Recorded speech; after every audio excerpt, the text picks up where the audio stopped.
నమస్తే. ఆంధ్రప్రభ భక్తికి స్వాగతం. నేను మహాలక్ష్మి. షిరిడి సాయినాథుని గురించి చెప్పుకోవాలంటే మనకి అసలు ఒక జీవితమే సరిపోదు. మరి ఆ స్వామి ఇచ్చిన సందేశాలను మనతో పాటు పంచుకుంటున్నారు కృపారాణి గారు. మరి ఇప్పుడు మనకి ఏం సందేశాలు చెప్పబోతున్నారో వారిని అడిగి తెలుసుకుందాం. అమ్మా నమస్తే. నమస్తే అమ్మా. నీవు ఇక్కడ ఉండవద్దు అని బాబా ఏ సందర్భంలో చెప్పారు? ఇది 2018లో చెప్పారు మా బాబా నాకు. 2018 కరెక్ట్ గా 18లో ఫిబ్రవరి మార్చిలో ఆ టైంలో చెప్పారు. అప్పుడు నేను చెన్నైలో ఉండేదాన్ని. బాబు కూడా జాబ్ లో జాయిన్ అయ్యాడు, పేరెంట్స్ ఉన్నారు. సరే రెగ్యులర్ గా పూజ చేసుకోవడం. బాబు జాబ్ లో ఉన్నప్పుడు నేను జాబ్ చేయలేదన్నమాట. అప్పుడు ఇంకా అంతకుముందు చేసేదాన్ని. ఇంకా మామూలుగా ఇంట్లోనే ఉండేదాన్ని పేరెంట్స్ దగ్గరే. రెగ్యులర్ గా ఇంకా బాబా పూజ అభిషేకాలు ఇదే చేసుకుంటా నిత్యం గుడికి వెళ్ళేదాన్ని.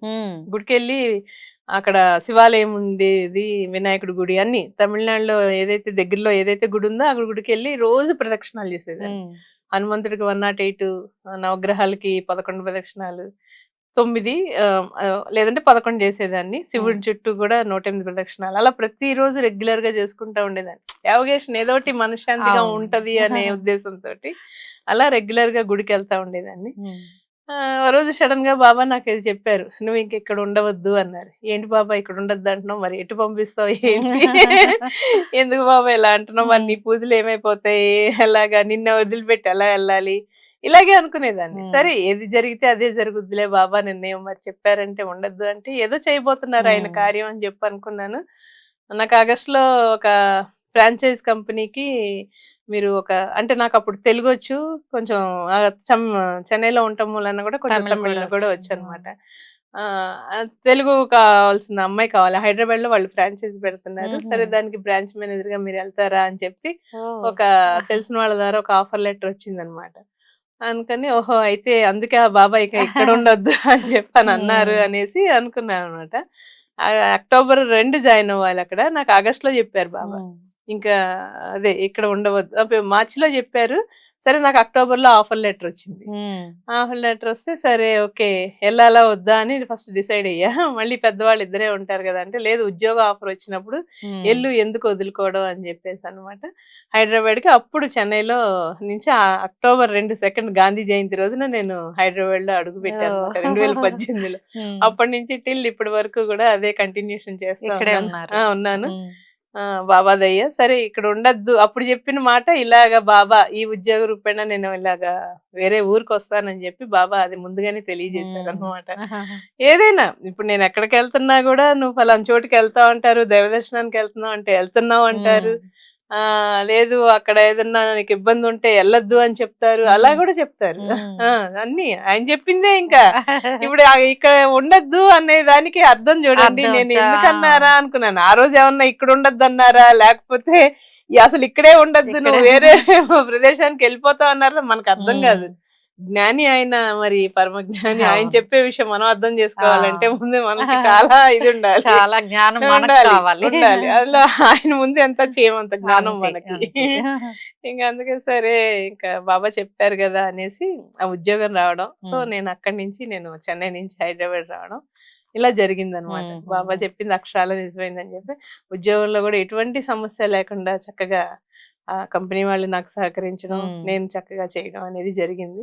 అందరూ మంచిగా నాకు చుట్టూ ఉన్న నా కొలీగ్స్ గానీ ఎవరైనా గానీ అందరూ చక్కగా ఫ్రెండ్స్ అవడం, ఇలా సాయి బంధువులు అయిపోయాం అందరం. సాయి బంధువులు వెలిగి చక్కగా నా ఫ్రెండ్స్ ఇక్కడ హైదరాబాద్ లో ఫ్రెండ్స్ చాలా సహాయం చేశారు. ఫస్ట్ వచ్చినప్పుడు కొత్తగా అనిపించేది ఏ ఏరియా ఎక్కడ ఉంటుందా ఎట్లాగా అనుకున్నాను గానీ నాకు బాబా చెప్పిన ప్రకారం మిత్రులే చాలా సహాయం చేశారమ్మా. ఇప్పటి వరకు నేను ఇవాళ ఈ స్టూడియోకి వచ్చి నేను ముందు మాట్లాడుతున్నానంటే అది బాబా గారి ఉద్యోగంలో ఉంటూ కూడా నేను ఇలాగ చెప్తున్నాను అని అంటే అది బాబా గారి ఆశీర్వాదం. అందుకనే అప్పుడే అన్నారు నాకు ఇక్కడ ఉండద్దు అని చెప్పి. సో ఆ సందేశానికి బాబా ఈ విధంగా నాకు లీల చూపించారు. ఒక పెద్ద మంచి లీల, మామూలు లీల. అయితే ఇప్పుడు మనం ఈ సందేశం గురించి మాట్లాడుకున్నాం. మీరు ఇందాక చెప్పారు పూజలో 108 సార్లు ప్రదక్షిణ ఇట్లా. అసలు ఏంటి ప్రదక్షిణ గురించి మీరు చెప్పాలి అంటే? ఇది గుడి అనేదమ్మా ఒక ప్రత్యేకమైన ఒక స్థలం. ఆ స్థలం అంటే ఇప్పుడు మన ఇంట్లో అంటే నిత్యం చేస్తా ఉంటాం. ఏదో ఒక మన అడ్లు అవి వస్తా ఉంటాయి, అవును. ఏదో ఒక ఇది జరుగుతూ ఉంటది. కానీ గుడి అనేది అదొక పవిత్రమైన ప్రదేశం. ఆ ప్రదేశంలో స్వామి ఎప్పుడు నిరంతరం పూజలు అందుకుంటా అవును. ఉంటారు. గుడి అంటే ఖచ్చితంగా అవును. చేస్తారు కదా. మనం అక్కడికి వెళ్ళి ప్రదక్షిణాలు చేశాము అని అంటే ముందు మనలో ఏదైతే నెగిటివ్స్ కానీ, ఒకవేళ ఏదైనా అనారోగ్యమే కానీ, ఏదైనా కానీ ఏదైతే ఉందో మనం అది చేయగా అన్నీ కూడా పోతా ఉంటాయి. ముందు మన కర్మలు పోగొట్టుకోవాలంటే మెయిన్ గుడికి వెళ్ళి ప్రదక్షిణం చేసుకోవాలమ్మా. మన పూర్వజన్మ ఏం చేసామనేది మనకు తెలియదు, ఖచ్చితంగా తెలియదు. ఎవరికి ఏం తెలియదు, ప్రారంధం అని అంటారు అంతే. ఆ ప్రారంధం ఏం చేసావు మనకేం తెలుసా? పోయిన జన్మలో ఎక్కడున్నామో తెలియదు, ఎలా ఉన్నామో తెలియదు, ఏ రూపకంగా ఉన్నామో తెలియదు, మళ్ళీ నెక్స్ట్ జన్మ ఎలా వెళ్తామో తెలియదు, ఏది తెలియదు. సో మనకు తెలియని వాటికి మనకి ఏదన్నా కష్టం భారంగా ఉన్నప్పుడు గుడికి వెళ్ళి 108 అక్కర్లేదు 11 ప్రదక్షిణాలు చేసి కరెక్ట్ గా చేసుకొని ఆ స్వామి ముందు మోకరిల్లి మనం సమస్యను కానీ చెప్పుకుంటా ఉన్నామంటే ఖచ్చితంగా ఎల్లగా మనం ఎంత ఎలాగంటే మనకు ఒక రకమైన ఎనర్జీ వస్తుంది. నిజంగా అది అనుభవపూర్వకంగా వస్తుంది, ఖచ్చితంగా వస్తుంది. మన కర్మలు మనం తొలగించుకోవడానికే మనం దేవాలయాల చుట్టూ ఇలా ప్రదక్షిణాలు చేసుకుంటూ, దైవ దర్శనాలు చేసుకుంటూ, ఇంట్లో పూజలు చేసుకుంటా ఉంటేనే మనం ఎన్నో సమస్యల నుంచి బయటపడగలుగుతాం. ఇవాళ మనం చేతిలో ఫోన్ పట్టుకుంటే ఎన్ని సమస్యలు వింటున్నాం అంటే, ఎన్ని రకాల బాధలు, యాక్సిడెంట్సే గానీ లేకపోతే ఇంకేదన్నా గానీ, ఫ్యామిలీ గొడవలే గానీ ఎన్ని వింటున్నాం. ఇవాళ మనం ఒక సురక్షితమైన ప్రదేశంలో ప్రశాంతంగా ఒక పూట భోజనం తృప్తిగా చేస్తున్నాం అంటే అది భగవంతుడి ఆశీర్వాదమేనమ్మా. కేవలం భగవంతుడి ఆశీర్వాదమే. అలాగైతేనే మనం ఎందుకు చేయాలి, అందరూ నమస్కారం పెట్టి అందరూ బానే ఉంటున్నారు కదా అని అనుకోకూడదు. మనం చేయగా మనకి ఎన్ని ఉండబట్టో మనకు భగవంతుడు మనల్ని అలా ఆ విధంగా చేయిస్తున్నారు. ముందు వచ్చే వాటికి మీరు తట్టుకోలేరనే ఉద్దేశంతో మనల చేత భగవంతుడు అలా ఆ సంకల్పం కలిగిస్తున్నాడు కూడా. చెయ్యడం అనేది చాలా అదృష్టంగా భావించాలమ్మా. పూజ చేసుకోవాలి, మనం లెగాలి, మనం పూజ చేసుకోవాలి, మనం భగవంతుని తలుచుకోవాలి అన్న ఆలోచన రావడమే మన అదృష్టం. అది పూర్వజన్మ సుకృతం ఉంటేనే వస్తుంది, లేకపోతే అసలు మనం ఎంత చేయాలన్నా చేయలేము. ఎందుకంటే మనకు తెలియని సమస్యల్ని మనం దాటాలి అంటే కేవలం ఆ ద్వారా ఇది ఆ దారి ఏంటంటే భగవంతుడే. నిత్యం చేసుకోండి, సంతోషంగా ఉండండి. చాలా బాగా చెప్పారు. నీవు గణపతి పూజ కూడా చేయము, ఏంటిది? ఇది బాబా చాలా సార్లు చెప్పారమ్మా. అసలు బాబా గారితో అదే నేను చెప్తున్నా, ఎన్ని ఇంటర్వ్యూలు ఇచ్చినా కూడా 35 సంవత్సరాలతో నాకు బాబాతో అనుబంధం ఉంది. ఎప్పుడైతే బాబా నా దగ్గరికి వచ్చి నేను బాబాతో ఇలాగా బాబా పూజ, బాబా అభిషేకం గానీ, బాబాకి బట్టలు తొడగడమే గానీ, లేదంటే ఇంకే నాకు ఏ విధంగా నా మనసుకి ఏదైతే తోచిందో నేను అలాగే చేసుకుంటా ఉండేదాన్ని. ఒకసారి బాబా ఇలాగే చెప్పారనమాట, నువ్వు గణపతి పూజ కూడా చేయము అని చెప్పి. అంటే ఫస్ట్ గణపతి కంటే నేను గణపతి అష్టోత్తరం అలా చదివేసుకునేదాన్ని.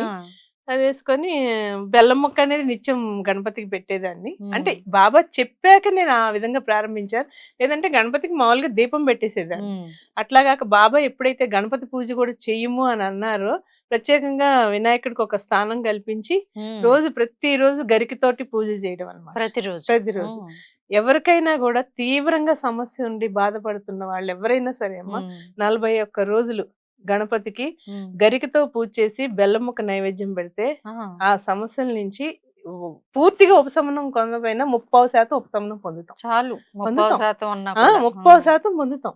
చెయ్యాలి, కానీ ప్రతిరోజు చేసుకోవాలి. 41 రోజులు గణపతి ఏం లేదు, మనం ఏదో మనకి రాకపోతే అష్టోత్తరం చదవడం రాకపోతే ఫోన్ లో ఆన్ చేసుకుని పెట్టుకున్నా కూడా గరికతో మనం అలా వేసుకుంటే అష్టోత్తరం ఒక్కొక్క అష్టోత్తరానికి ఒక్కొక్క గరిక వేసుకుంటా ఉంటే చక్కగా గణపతికి గంధంతో బొట్లు పెట్టేసుకొని గరిక పూలు అయి పెట్టుకొని ఎక్కువగా ఎరుపు రంగు పెడతారు, గులాబీ పూలు గాని గన్నేరు పూలు గాని అలాంటివి పెట్టుకొని చక్కగా ఇప్పుడు మనం చీర కట్టుకొని మనిషి మనం ఎలా అలంకరించుకుంటామో ప్రతి భగవంతుడిని కూడా మనం తృప్తిగా ఎంత అలంకరించుకుంటే అంత అందంగా ఉంటాయి. అలంకరించుకున్నాక మన మనసే చెప్పేస్తుంది, అబ్బా స్వామి ఎంత బాగున్నారు అని. అది చాలా తృప్తిగా ఉంటది మనకి. అలాగా గరికతో పూజ చేసుకుంటూ ఒక చిన్న బెల్లం ముక్కే, ప్రసాదాలు కూడా ఏం అక్కర్లేదు, ఒక చిన్న బెల్లం ముక్క గణపతికి రోజు నివేదన పెట్టామంటే మనకి 30% సమస్యలు తీరిపోయినట్టేను. ఉమ్, చాలా మంది ఉద్యోగాలు రాక బాధపడతారు, పెళ్లిళ్ళు అవ్వక బాధపడతారు, లేకపోతే ఇంకోటి ఏదైనా చాలా ఉంటాయి. చాలా సమస్యలు. ఆరోగ్యం బాగోక ఉమ్, బాధపడతా ఉంటారు. కానీ వాళ్ళు చేయలేనప్పుడు, వాళ్ళ ఇంట్లో వాళ్ళైనా అనారోగ్యంగా ఉన్నప్పుడు వాళ్ళు చేయలేకపోతే ఇంట్లో వాళ్ళైనా వాళ్ళ పేరు మీదైనా కూడా చేసినా కూడా ఆ ఇంట్లో వాళ్ళందరూ కూడా ఆరోగ్యంగా ఉంటారు. ఉమ్, అన్ని విఘ్నాలకి ప్రధానం ఎవరు? గణపతి. గణపతి. అందుకే ఉమ్, బాబా చెప్తారు, నువ్వు ప్రతిరోజు కూడా గణపతి పూజ చెయ్యి అని చెప్పారు. ఉమ్, ఎప్పుడైతే బాబా అలా చెప్పారో ఫస్ట్ ముందు గణేశ్వరుడికి చేశాకే నేను మిగతా పూజ ప్రారంభిస్తాను అనమాట. ఉమ్, వెంకటేశ్వర స్వామికి ప్రతి ఏకాదశికి వెంకటేశ్వర స్వామి వ్రతం చేస్తాను. ఉమ్, ఆ వ్రతం చేసేటప్పుడు కూడా పసుపు వినాయకుడిని చేసుకొని గణపతికి పూజ చేశాకే ఆ స్వామివారికి మిగతా పూజ ప్రారంభిస్తాను అనమాట. ఆహా. అలాగా ప్రతిదీ అన్నిటికీ ముందు గణపతి. ఉమ్, ఆ గణపతి పూజ చేసుకున్నాం అంటే మనకి చెప్తున్నాం కదా 30% సమస్యల నుంచి బయటపడతాం. ఉమ్. అది వాళ్ళ అనుభవపూర్వకంగా వాళ్ళు ఆచరించి చూస్తే తెలుస్తుంది, ఉమ్. ఖచ్చితంగా తెలుస్తుంది. అంటే ఈ పూజ అనేది ఇప్పుడు ఉద్యోగాలు బాటలో పడే పరుగులు ఉరుకులు పెడుతున్న పడతాయి. రోజులు సమయం లేదు సమయం లేదు. అనుకోద్దమ్మా. ఆ. ఎందుకంటే ముందు అంటే పొద్దున్న చెయ్యాలా మన సాయంత్రం చెయ్యాలా? ఉదయమే చేసుకోవడం ఉమ్, బెటర్ అమ్మా. ఉమ్, తెల్లవారుజామున 5 లోపు చేసుకుంటే 4 నుంచి 5 బ్రహ్మ లోపు ముహూర్తంలో. బ్రహ్మముహూర్తంలో చేసుకుంటే చాలా మంది, ఒకవేళ అలా లేని వాళ్ళు ఇంకొక అరగంట లేట్ అయినా సరే ఉమ్, చేసుకొని వెళ్తే వాళ్ళు మనశ్శాంతిగా ఉంటారు. ఉద్యోగంలో ప్రాబ్లమ్స్ రావడమే కాదు, ఇప్పుడు ఎక్కడెక్కడమ్మా ఎన్నో సంవత్సరాల నుంచి ఉద్యోగం ఉమ్. చేస్తున్న వాళ్ళు కూడా ఈ ట్రంప్ ప్రాబ్లం వల్ల చాలా మంది అవునమ్మా. రిజైన్ చేసుకొని వస్తున్నారు. చాలా జరుగుతున్నాయి. చాలా ఆ! జరుగుతుంది. మరి అలాంటియన్నీ గూడా రాకుండా ఉండాలంటే ముందు నుంచి మనం ఇట్లా ఆరాధించుకుంటా ఉంటేనే ఉమ్, ముందు ముందు వచ్చే సమస్యల నుంచి మనం దాటుతాం. అధిగమించొచ్చు. ఇప్పుడేం లేదు గదా నాకు అని అనుకోవడం గాదమ్మా. ఉమ్, ముందు ఫ్యూచర్‌లో ఏముందనేది మనకు తెలీదు. ఉమ్, సో, మనం చేసుకుంటా ఉండాలి. చేసుకుంటా ఉంటేనే ఫలితం పొందుతాం. ఉమ్. ఇప్పుడు పరీక్ష రాస్తాము. పరీక్ష సమయం అప్పుడే ఎగ్జామ్స్ వచ్చినప్పుడే చదివితే ఫలితం ఎలా చదవట్లేదు. ఉంటది? అవును. ముందు నుంచి నుంచే చదువుతా ప్రాక్టీస్ ఉంటేనే మనం అప్పటికి రాయగలుగుతాం. అవునమ్మా. నువ్వు ఇంకొక 10 రోజుల్లో ఎగ్జామ్ ఉందనక పుస్తకం పట్టుకుంటే ఏం అర్థం ఏం రాదు. అవుద్దమ్మా? అలాగే నీకు సమస్య వచ్చినప్పుడు దేవుడిని పట్టుకుంటే ఎట్లా ఉంటది? ఉమ్, అందుకనే ముందే ఇయన్నీ ముందుగానే నేర్చుకొని సాధన చేసుకుంటా ఉంటేనే ఫలితం పొందగలుగుతాం. ఉమ్. సో, బాబా గారు గణపతి పూజ కూడా ఎప్పుడైతే చేయమన్నారో అందుకు అప్పటి నుంచి చేయమన్నారు. అప్పటి నుంచి చేస్తా ఉంటాను. ఓకే. చాలా చాలా thank you very okay. Much. Thanks అమ్మా. అయితే మళ్ళీ మనం నెక్స్ట్ ఓకే. సందేశాలతో సందేశాలతో మళ్ళీ ప్రేక్షకుల ముందుకు వద్దాము. ఓకే.